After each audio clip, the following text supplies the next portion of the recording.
So there was this fight between, I believe it was Carlos Massa, I think, from Vox, and Steven Crowder. And, you know, Steven Crowder, we've known that he's been a virulent homophobe for forever. He did not only that, I mean, he's also a fucking AIDS denialist, so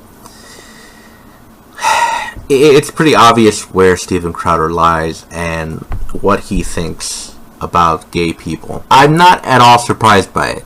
I will say that I am impressed as the way you have a lot of Steven Crowder's defenders and how they're making excuses for him. And then people will, you know, hit back and talk about how Steven Crowder, the majority of his money is not based on monetization in his videos. It's based on, you know, his merch. You have the famous $99 mug club, which is, you know, a yearly subscription of $99 for all of Steven Crowder's content. And then you also have his individual merch. But there is this, I point out the merch because that's where one of the things that has been brought up, and that is that, and I'm sorry, content warning on this, I'm going to be using a lot of these pretty hurtful things.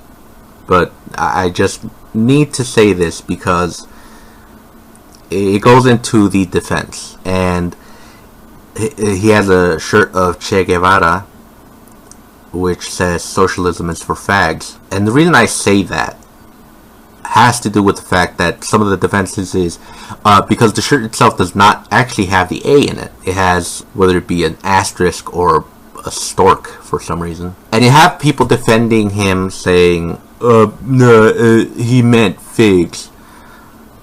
Like, the thing is, and I'll get back to that. And then you have Crowder putting on a tweet. Mind you, I'm going to put some of these things in the description. Have some of these links talking about how Crowder goes on saying, you know, in the UK, fag means cigarettes, and, you know, tranny means the transmission. And that's true. That's definitely true. It is true that those words do mean that in the UK. But as with the defense of figs and everything, the problem is that it's pure pedantry. They don't want to talk about the actual thing because they do actually mean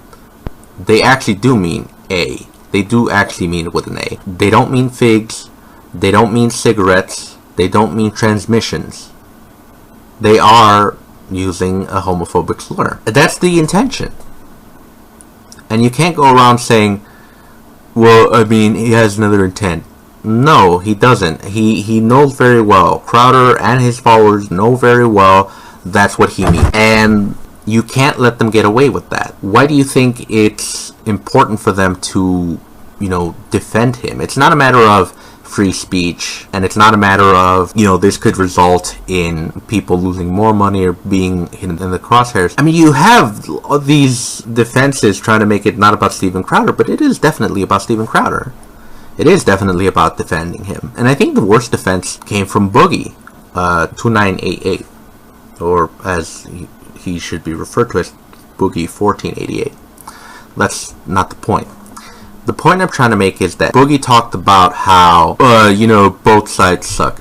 Which I think that sounds, well, he's trying to be neutral. But in this case, neutrality goes to the guy attacking. It favors the guy who is in the attack, who is the bad guy. And in this case, it would be someone like Steven Crowder. He is implicitly defending Steven Crowder. And important to note, he tries to frame this as, and everybody is trying to frame this as, Vox versus Crowder, when it's not about Vox. Vox has nothing to do with this, really. Massa, he works for Vox, sure, but he is not Vox. He's not Ezra Klein. He is an employee. And he does videos for them, sure, but he is not the editor-in-chief of Vox. And he's not in charge of Vox policy. And all Massa was doing was trying to tell YouTube that Crowder was violating terms of service because he was, for years, attacking him on his, you know, on his identity. So, I don't want you to get it twisted that this is not about free speech. It's about just Crowder being a fucking asshole. And he was always an asshole. And was never funny. And I think And I'll put the video in the description. Watch the video by the Surfs. Or, the Surfs! That's how I pronounce them. The Surfs, they did a whole video on Steven Crowder's career and how it's a fucking failure of a career. And when I pointed that out on YouTube, you know, some of his fanboys were, he can't be a failure, he has 4 million subscribers. Now, that is a success, that you were able to be successful on YouTube, but he didn't become successful on YouTube because of his comedy. He got successful on YouTube, one, because he had a lot of dark money behind him, and two, because he's just another anti-SJW sort of YouTuber. And he's not particularly unique when it comes to that sort of thing. He is a guy that is part of a trend. He's not unique in the sense that he's providing anything funnier or provides even more insight or whatever. He's just a guy who was able to take advantage of a trend. And that trend won't end for a while, but there is some sort of pushback with LeftTube. But I think what you have to say about the whole Crowder Massa thing is that it's not about Crowder. It's not about Crowder. It's not about Massa. Not about Vox. It's just the overall mentality of, you know, can we continue being sacks of shit towards, you know, the marginalized? And it's kind of appropriate that it's happening in June because YouTube itself is doing all this cynical bullshit of, you know, celebrating Pride Month. And when you have an exact situation where you have, you know, we're celebrating Pride, and then you have someone who is blatantly homophobic and who practices sophistic terrorism towards opponents because of them being gay or trans, and YouTube does nothing.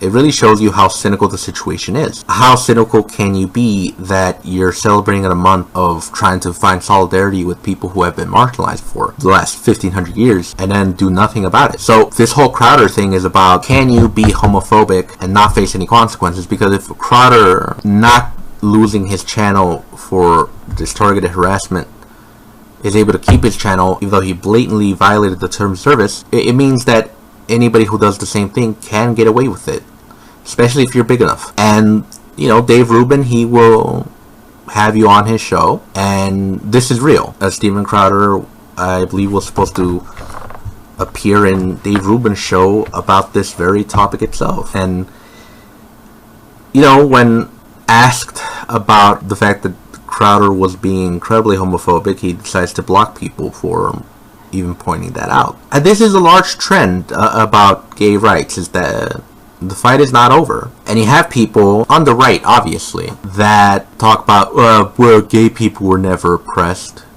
You know, like the mainstream media says. Homosexuality wasn't legalized in the US until 2003. And that may seem like a long time for a lot of people, but it's really not. I was about 8 years old when it happened. Well, not 8 years old. I was 10 years old when Lawrence versus Texas was decided. But before then, you faced fines or jail time, and in some worst case scenarios, you got the death penalty for being gay. And forgetting the more severe elements of being gay, to this day, about last time I checked, 33 states, it is legal to have job discrimination towards someone who is trans. And in 31 states, it's legal if you're gay. And I remember when Borgerfell versus Hodgins came out the next day, when they made the decision, there was this interview, and I forgot who did it, and maybe someone could point that out, that, yeah, gay marriage is legal, but you could be married one day, and the next day you could be fired from your job because you're gay. So that is something to think about.